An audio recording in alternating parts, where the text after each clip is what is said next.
Welcome back to S3, the lab. We are here with Chris Elson and Alex Dee from ARETERA. Hope I got that right. You did. It's new out there, so don't get me in trouble yet. We've obviously got Mark Timms from Cool Clubs 2. We are going to dive into this new product. It's going to be a technical dive. You know, lots of people out there are going to be hitting it and talking about feel, which is obviously important for a golf shaft. But we want to come at it from a different angle. S3 technology is all about data-driven results. So that's our angle today.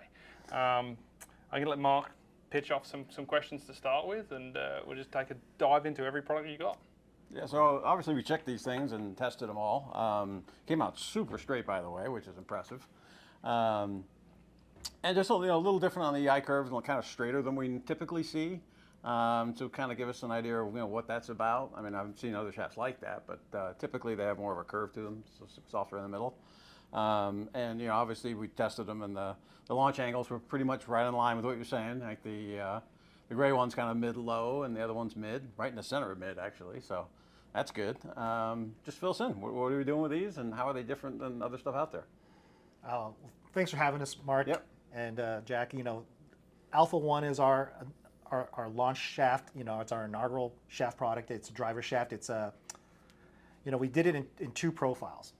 Right. And we call them the blue and the gray, where the gray is, like 10% in our way we measure, 10%, more stable in the tip compared to the blue. We kind of kept just that as the variable. Right. So if you looked at the mid stiffness, handle stiffness, torsional stiffness, they're almost identical. Yep, that's kind of what we're seeing, actually. It's on our numbers anyway. Everyone's got a different scale, obviously, but the blue one's kind of right around 19, 21, 23, and then the other one's 28, 27, so it's just about 10% more, right? Yeah. So 3 or 4 more than the others.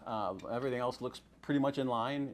Not super stiff butt, but relatively stiff. But yeah. And it's meant to be our shaft is designed to have more feel, right? Right, and we tried to get the stability back in other ways. Mm-hmm. And so I think there's a lot of shafts out there that are very popular for their stability, and they're achieving that through a very high stiffness, whether it's in bending or in torsion, right? Right. So touch on that. So new shaft to the market, right? Millions of golf shafts, literally millions of golf shafts out there. Where is ARETERA going to sit? Like, what did you see to say, okay, this is where I'm going to pitch myself. These are the golfers that I'm going at. Just a bit of an overview of where you want to be in the industry. I look at myself and our company as an innovation type of company, right? If you look at my heritage, where I come from, and everything I've done, it's continuous improvement. It's always doing something better than you did before. So if I had a great product before, that's in the past for me, and I'm looking forward at new stuff, right? And how to leverage sound engineering and great materials into new products. And that's and these days you really can't hide. You need products that not just resonate with golfers, but they have to be proven, and you can see it here in all this data-driven analysis, right? I mean, you can't fake a launch monitor and those numbers, right? So we need to win those battles, and during our development, we did a lot of player evaluation and validation testing, and went through a lot of different types of prototypes to verify what we were doing was working, right? Yeah.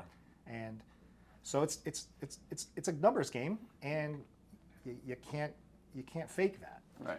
I think it's interesting too, because when we first started out, our stated objective, or our target audience, was avid golfers, better players. But what we've actually seen through a lot of the testing that we've run through, and working with all kinds of different fitters and better players and such, is that a lot of the gains that people have seen and performance benefits are actually more related to when they don't hit it on the screws. So in actuality, even though initially we were thinking, okay, yeah, we want to be for the better player and for the avid golfer, and still that's the case, but the more benefit for even people who need a little more help, which is actually really rewarding, I think, for all of us. Definitely, when we were looking into all that stuff too, the testing we do on heads and stuff, and MOI is a big story now on, resistance to twisting, so that obviously stabilizes the head to some extent, but the shaft's really the thing that's holding on to it, right? Yeah, that's right. It has a lot to do with how stable the head is. Yeah. So yeah, I can see that makes some sense. So as you miss hit off center and the shaft gets all those torsional stiffness and starts twisting and bending with the head twisting, I guess that's part of it, right? Yeah, absolutely. Hit it in the center, you don't have that problem. But right. I don't know about you, but I don't hit it in the center as right, often as I'd like. So for sure. It's a big deal. Go back to Mark's original comments on the EI curve, and kind of leading back to that question I just asked about who is it aimed at. There's different profiles, right, in golf shafts. We see different shapes of EI, and there's many, many different shapes. Essentially, your storyline, correct me if I'm wrong, is you've pitched the same EI curve across both brands, but you've just elevated the tip in the grade a bit stronger. Right. So, am I making the assumption that we're saying, okay, this EI curve is good for a lot of players, or this EI curve is pitched at a certain launch characteristic? How did you select that EI curve as your baseline? I mean, that's a really good question.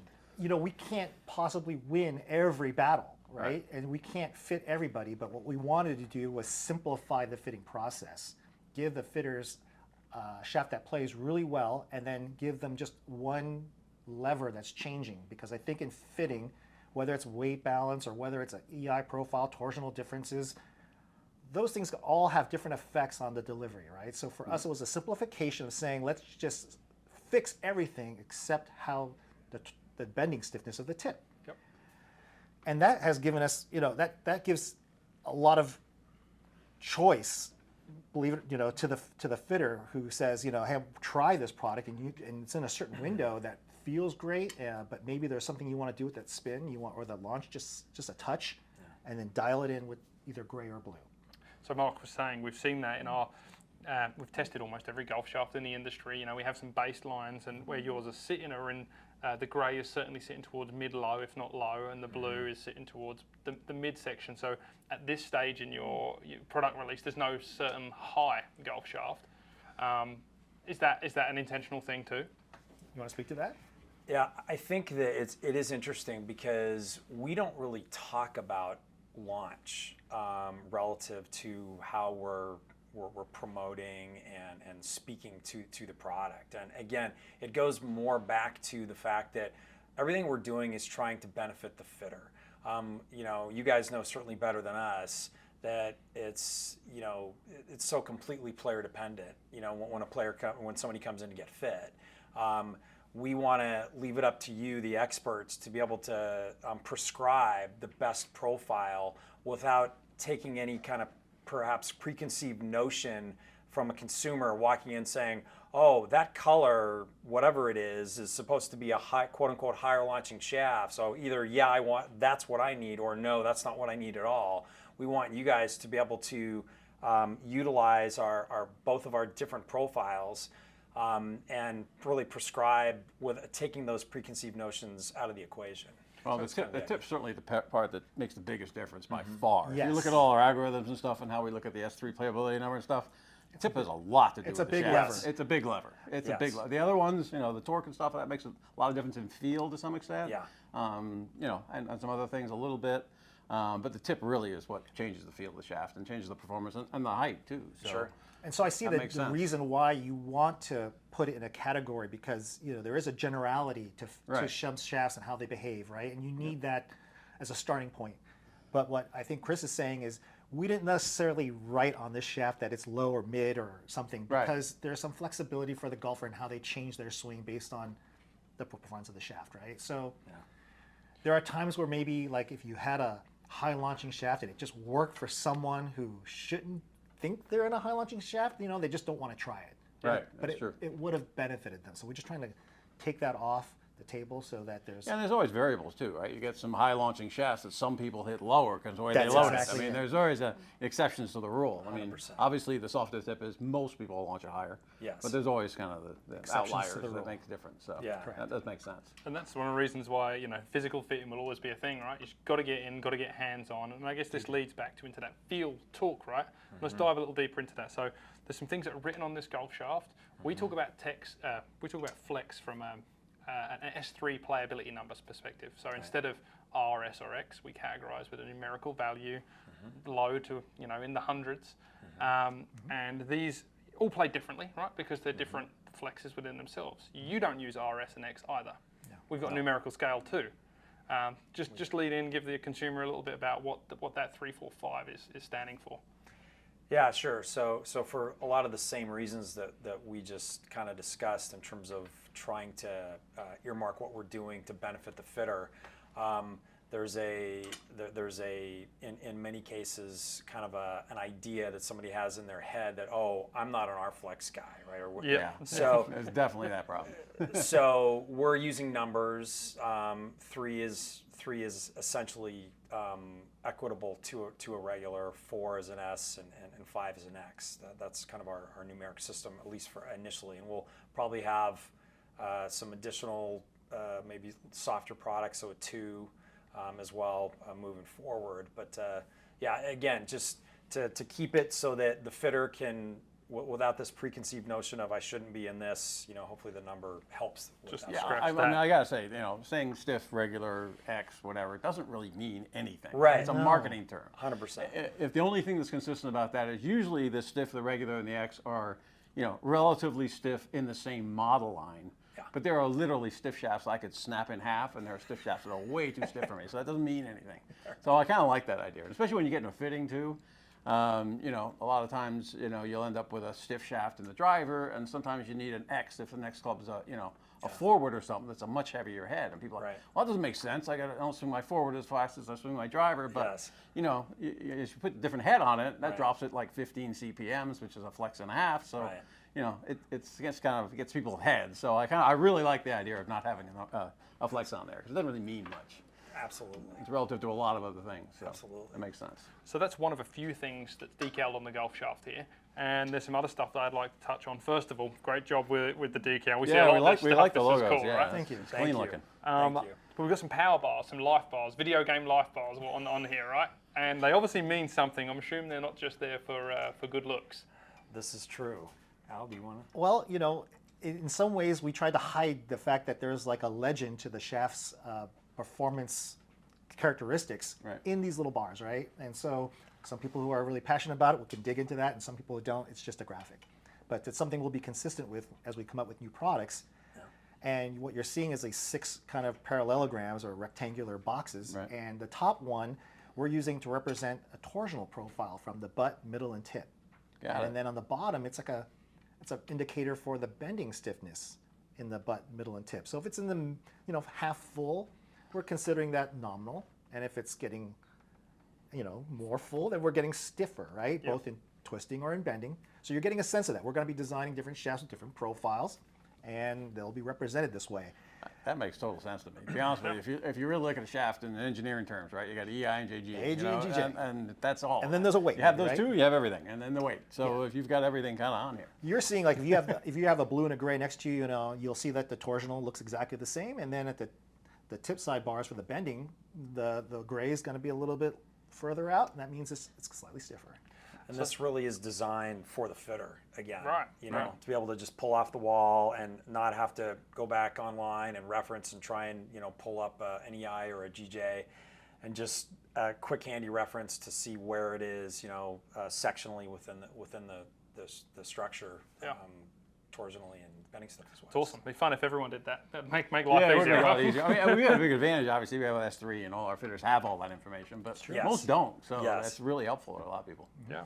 Let's go one more decal, and obviously you've got a nice prop over here, so I'm going to hopefully tee you up, pun intended. Yes, All right, sir. we've got power grid, and we talked about feel, and we talked about EI, and we talked about GJ, so we know the And general we also talked about how overview. important the tip is. So Important that's the the part tip we're talking section. about. This is now in the tip. Yeah. How does all of that link together, with the use of material? And then I want to go back to one comment you made really early on, which was you're getting stability, maybe through material and design over necessarily just beefing up the product. Correct. So hopefully this all links into the same. It same does. answer. It sure does. Okay, go for it. So again, we're going to leverage exotic materials and go all in, Right. right?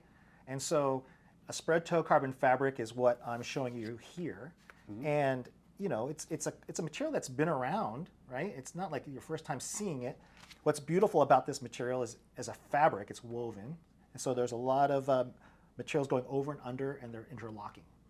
The key with spread toe carbon fiber is regular carbon fabrics, they're going to be thicker, and they're going over and under each thick toe, and it needs more resin, and the fact that they're going over and under, and you try to load it, it tries to unspring itself, before you load the fibers. All those are negative, right, in a golf shaft, because we're trying to make lightweight, stiffer performance products, and you And a fabric and what happens in a spread toe is they take that bundle and they spread it into a tape. That's what you're seeing, these rectangles. They're just tapes in one direction, and then the other tape is woven in the other direction, right? So it's a 0-90 type of woven fabric that looks like this kind of a basket-looking weave. Again, it's stiffer because there's no over and unders. You're engaging the fibers directly. And because it's so thin from those tapes just laying over each other, it's less resin needed to fill it, right? So less weight comes out of that. And now, you think about what a fabric does that's interesting is there's this interlocking type of behavior going on. They're over and under, and I like to think of like your shirt. It's woven. There's fibers in two directions. And if I'm gonna pull it from one side, it's being distributed all over in different directions, right? And it's happening over here. It's taking the load of this pull and it's distributing it over a large portion of this shirt, right? In a golf shaft, you could do the same thing. So while you see some fabric here at the tip side, and that's kind of cool eye candy, but at the same time, it's also reinforcing torsional stiffness right over the hosel where there's going to be a lot of bending and that's the hardest place to reduce torque too, because you got the smallest diameter, and that's what kills you in that. That's what kills you. So stick some there and beef that up, right? What we can then do though is, what I would tell you is that while you only see it here internally, there's a lot of spread toe carbon fiber, right? And that's, I think, where we've really pushed it. We went through a lot of different iterations, and what we came out with here is that every material in the shaft that resists twist is coming from spread toe carbon fabric. Wow, okay. So now it's over 50% of the shaft's weight is this specialty material. And I think what we're trying to do is redefine what premium materials are. Is it just stuff? I know that. Yes. Yeah. So it's 7 to 10 times more expensive than a standard unidirectional carbon fiber, right? Because of what it takes to weave this. So we're getting a sneak peek in the tip, but it's also running throughout the product. Yes. Different levels and different types of materials. Is it a similar material that's all the way through, or similar material all the way through? And sometimes you can see it in the handle there. Yeah, sometimes it's coming through. It's imprinting through the different plies. Yep. It's again half the shaft's weight plus is this material, all resisting twist. And like you said, we're really pushing it here at the tip side where there's a lot of deformation occurring, which means that we could kind of back off in the midsection and the handle a little bit, and that's to get the feel back. Yeah. Yeah. Okay. Get the feel back, but not sacrifice stability. That's happening here. So it's a really we interesting. noticed on your little graphs here, the the torque in the tip is relatively low, and that's actually a little bit lower. Yes. Than the mid and the back, and that's not typically what happens in shafts, right? Because as I talked about earlier, as the diameter gets bigger, it's easier to reduce torque. Yeah. So you've done kind of the opposite by using more expensive material all the way up. Yes. Yes.